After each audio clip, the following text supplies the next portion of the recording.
21st century, teaching has expanded beyond the physical classroom. Over the summer, MRH teachers travel to expand their education and develop valuable connections with students and other teachers around the globe.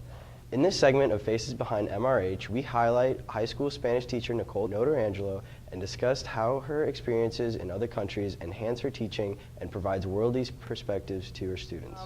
Over my teaching experiences, I've learned that students really like looking at pictures and hearing stories about traveling from different countries, because many times students kind of maybe heard about countries, they don't really know where they're located on a map. I take my experiences outside the classroom and apply them to the classroom by giving students real-world experiences. Also, I'm able to really apply the language. All right, so in Miss Notorangelo's class, she shares all these stories with us about how she was in the Peace Corps in Poland. And when you live in the United States or somewhere else, you get a generic look of the rest of the world. But she widens our horizons and shows us what the world really is. And she shows us all these unique perspectives, and it really gives us a whole view of the world. Try to have the students participate and learn with each other as much as possible, working in groups. So when they make mistakes, their classmates are able to help them, and then finally I'm able to help them with their mistakes. 2013 High School Teacher of the Year, Ben Nims, engages his students through personal experiences. He uses his own unique teaching methods that help the students bring their own thoughts into the classroom.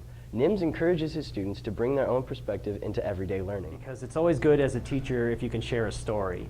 If you can share places you've been and relate it to the topics you're teaching, I think students respond to that. Everybody likes a good story, and when you travel, you always have a good story to share. My teaching methods is I like to always change it up. I don't like to do the same thing every day.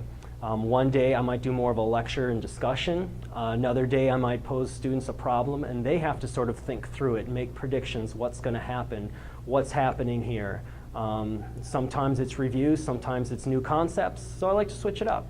I'm not what they call the sage on the stage, where I know everything and I'm giving you all of this wisdom. I like it to be back and forth. I like students to be able to share what they know, and I like it when we can learn together. Ecology unit, he brought up a trip to the Galapagos Island. The isolated environment really allowed to see the very intricate relationships between different organisms and stuff, and it's the kind of thing that you wouldn't notice anywhere else. Whenever I go somewhere new, I try to bring back a piece of it through pictures, through stories, and if I can make it into a problem, if I can show this is what they're dealing with here in this part of the world, and helping relate it to my students and give them a broader worldview, that's sort of my goal.